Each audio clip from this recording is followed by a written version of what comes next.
All right, guys, this is part two of FDR on the Shadow of War. As we left off last time, I discussed Germany's invasion of Russia and how that led to Russia joining the Allies, right? Stalin here falling in bed with John Bull, the British Uncle Sam, and Uncle Sam right there. And they down with Hitler bed, as you can see. Now, as it says right here, sound American strategy dictated speedy aid to Moscow. So we made sure that we involved them in that Lend-Lease stuff as well. So it's going to be $1 billion and overall $11 billion in total. As it says right here, Russian valor and the Russian winter halted Hitler's advance. As you can see here, right, there's going to be a push across Germany and Poland into Russia. Probably the most famous battle is going to be here at Stalingrad and the tractor factory. There's a famous movie called Enemy at the Gates about a sniper duel. The book is really long, and the sniper duel thing in the book is like 2 pages or a paragraph even. But it's a whole movie. It's a tremendous, tremendous battle with lots of human life lost on both sides. The Russians had a lot of men, but not a lot of resources. The Germans didn't have as many men, but better resources. It's kind of like almost like a real-time strategy game. The Russians were so poor, they used to send troops into battle, giving both of them clips of ammunition and one rifle, and basically the guy said, when that guy dies, you pick up the rifle and you use it, kind of thing.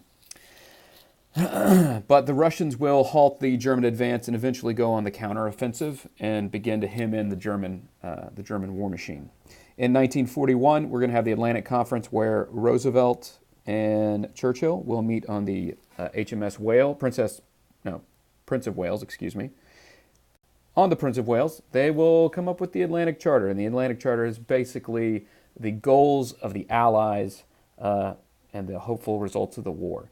Basically, they did not want to add any territory, so this was not a war of conquering, and they wanted to go back and institute democracy or self-determination, that kind of stuff, following the war. So no territorial changes, self-determination, to regain governments abolished by dictators, and hopefully allow for peace and security. And I don't know if it's on there or not, but they wanted to get rid of trade embargoes to make the world safe for free trade.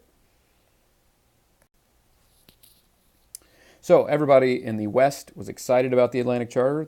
They thought it was reminiscent of the 14 points, especially gratifying to subject populations. So like the Poles, right, were excited in Poland, even because they'd been conquered by the Germans.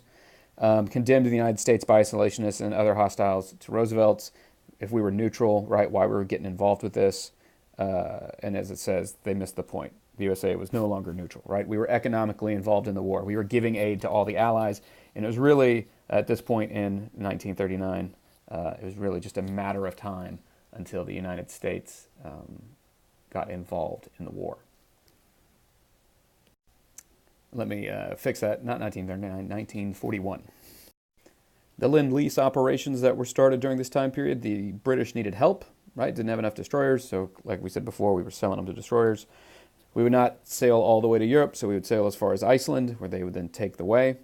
In this, German submarines were all over the place. The Germans were renowned for their Unterseeboats, or the U-boat, right, which is basically the German submarine name.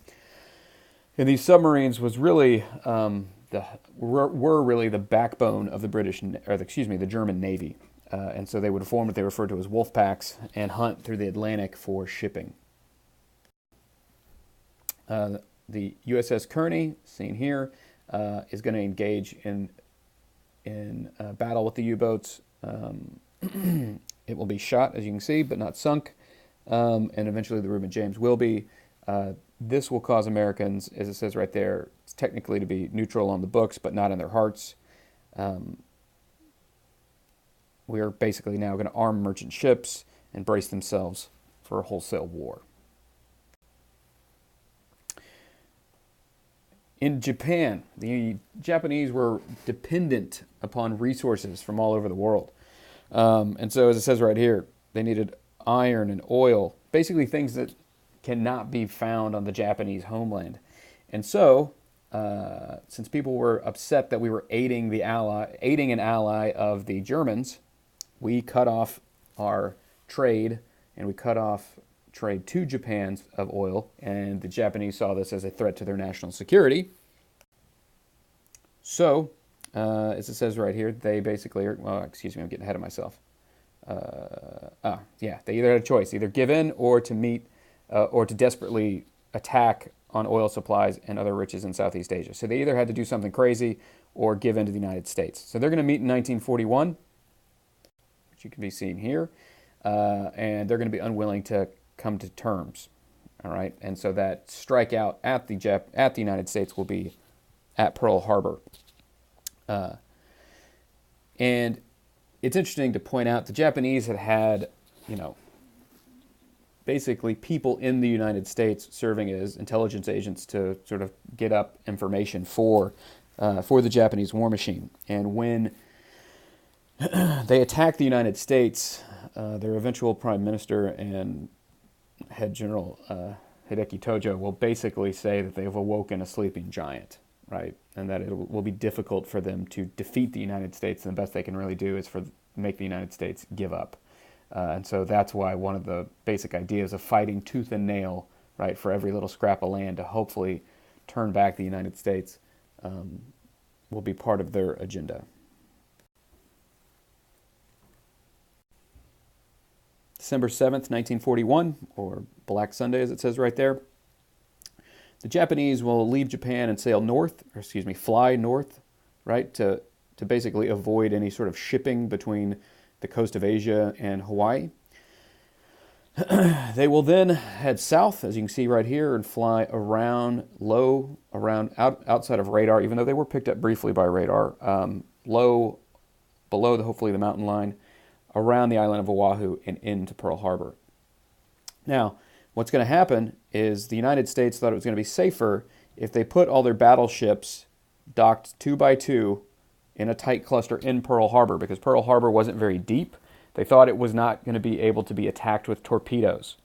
And so they thought if they stuck everything in there, it would be safe. You can see here in this mock-up used in Japan to help train for Pearl Harbor that they have the battleships 2 by 2 right next to the docks. And so when the Japanese Zeros or bombers, fighters come in, they're going to have specially modified torpedoes that will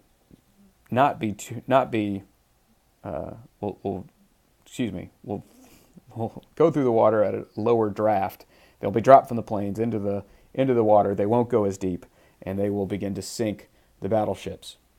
Luckily, as it points out here, the U.S. aircraft carriers will be out to sea, right? They will not be in the harbor, and this will be huge for the United States when we get into World War II, because if they had lost the aircraft carriers, the U.S. Navy would have been basically wiped out. But since they had the aircraft carriers, there still was a chance. And this is actually going to be one of those first times in history that we see a shift in naval policy and a bigger shift for aircraft used from the decks of aircraft carriers as the main source of, armament, if you will, for the Navy. And this will really shift the ideology of the Navy.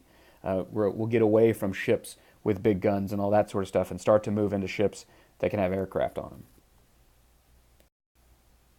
You can see here the wreckage. I don't know if that's the Arizona or not, but Battleship Row, right, completely demolished. You can see today, right, the USS Arizona Memorial at Pearl Harbor.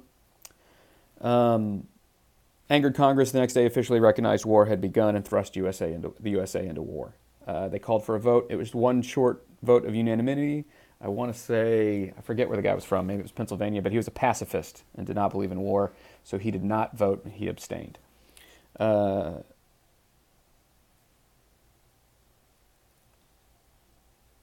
it says right here, unofficial war already for many months at that point. The gamble paid off, right? Bombs on Pearl Harbor blasted isolationists into silence. Attack last on explosion in a long chain reaction. Pearl Harbor, not full answer to question why the United States went to war, right? All of that other stuff, right, is why we went to war. So the tipping point is Pearl Harbor, the growing problems in Western Europe, right, are going to be the reasons that we really go to war. So, as I said, the growing problems here, the fall of France, the wish to halt Japanese conquest in the Far East, and the collapsing of Britain. Whoops, did not mean to hit that button.